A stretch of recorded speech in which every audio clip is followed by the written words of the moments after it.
최저임금 1만 원의 요구가 노동계의원이 빠진 속에서 6,030원으로 결정이 된 오늘 그 분노를 금할 길이 없습니다. 올해 다른이와 달리 최저임금을 민주노총이 1만 원 인상을 발표하면서 그 어느 때보다 노동계와 국민들에 갖는 관심은 지대했습니다. 또한 대한민국뿐만이 아니라 우리가 그토록 미워했던 미국의 오바마도 일본의 아베마저도 최저임금을 올려서 내수경제를 활성화시키겠다는 발표들을 보면서 올해만큼은 노동계의 요구가 적극 반영될 것이란 그런 기대를 가졌던 게 사실입니다. 처럼 말했던 최저임금 1만 원으로 인상되면 영세, 중소, 자영업자들이 다 몰락한다며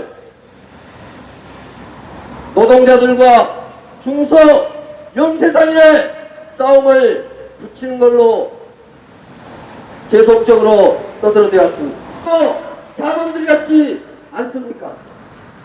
오히려 알바생들의 임금과 최저임금을 받는 노동자들의 임금을 걱정하는 것이 아니라 오히려 과도한 임대료를 걱정하고 과도한 노약체를 걱정하는 게 지금의 영세, 중소형제, 자영업자들의 실상입니다.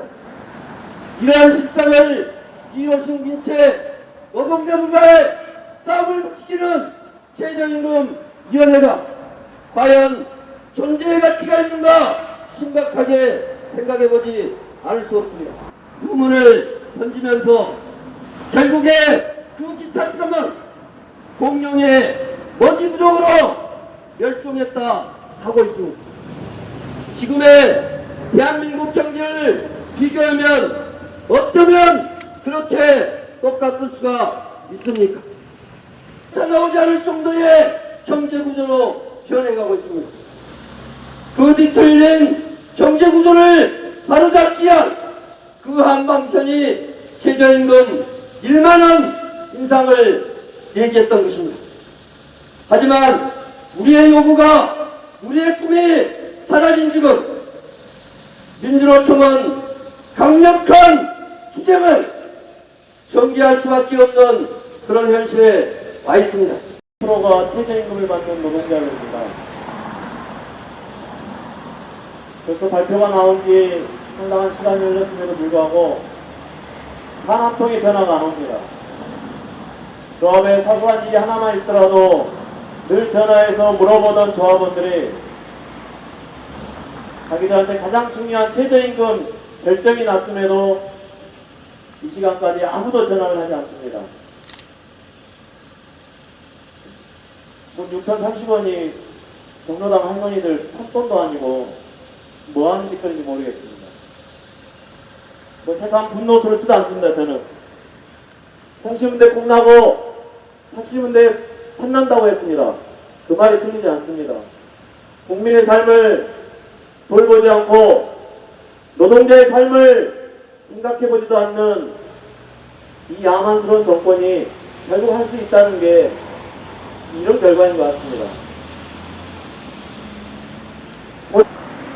사실은 현장의 조합원들은 그 대통령을, 한나라의 대통령을 뭐라고 이야기하느냐?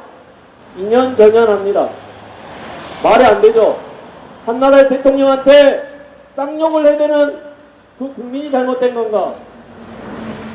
한나라의 대통령이 돼서 국민들한테 인연전연 쌍욕 소리 들어가면서 하나만한 정치하는 정작 자신에게 문제가 있는가 돌아볼 필요가 있겠습니다. 라고 생각합니다.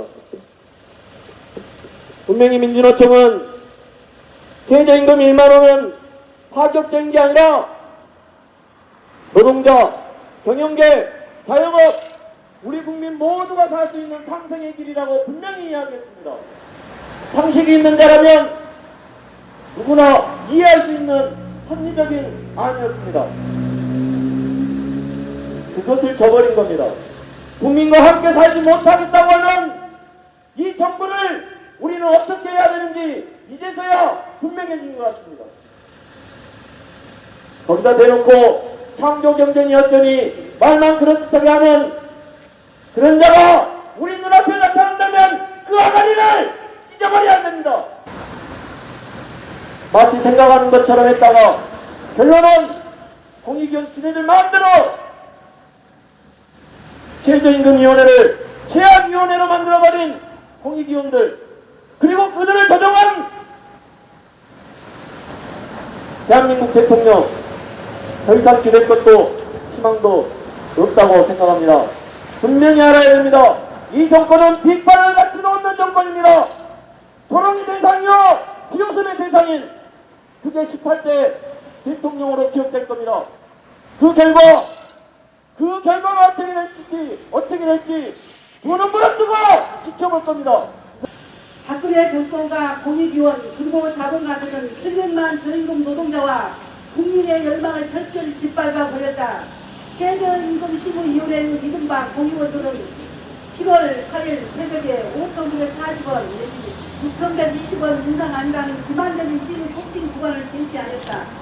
이에 강력 항의하는 노동자이건 전원이 퇴장한 상태에서 일방적으로 보건을 감행해 2016년 법정 최저임금을 15억 6,030원으로 결정하고 말았다. 최경환 부총리 언급은 철저히 사기 행각이었으니 드러난 것이다. 최저임금위원회 공익위원들이 그이야말로 배신의 정치다. 그들 뒤에는 박근혜 대통령이 있으며 따라서 사회적 기대를 짓밟고 턱없이 부족한 인상 구간을 제시한 작태는 박근혜 대통령의 배신 행위이기도 하다. 소득 주도 성장을 언급했다. 저임금 노동 해소에 대한 최소한의 책임이 남아 느끼는 듯 했지만 결국 노동자의 뒤통수를 쳤다. 226만 명이 최저임금조차 못 받는 삶에 허덕이고 있으며 700만 저임금 노동자들이 인권의 늪에서 헤어나지 못하는 한국의 현실을 바꿀 수 있는 가장 확실한 방법은 최저임금 1만원 대폭 인상뿐이다. 이미 세계는 앞다투어 최저임금을 대폭 인상하고 있지만 박근혜 정권은 반대 방향을 선택했다. 열망했다. 아무리 못해도 두 자릿수 이상 인상안으로 최소한의 양심을 보여주리라 기대했다. 그러나 기대는 배신당했고 충격은 분노로 바뀌었다. 이에 민주노총은 노조의 보호조차 받을 수 없는 미조직 노동자들의 분노를 모아 전면적인 투쟁을 선언한다. 최저임금 인상률을 7%대로 제한하자며 정치적 외압을 일삼은 새누리당도 배신의 정치 당사자다. 우리는 전국의 새누리당과 노동부를 대상으로 규탄 투쟁을 전개할 것이며 정부 여당의 정치적 입김에 의해 결정되는 현행 최저임금 제도를 바꾸는 제도 개선 투쟁도 함께할 것이다. 양대 노총의 거센 저항에 직면할 것이며 국민의 분노와 심판을 면치 못할 것이다.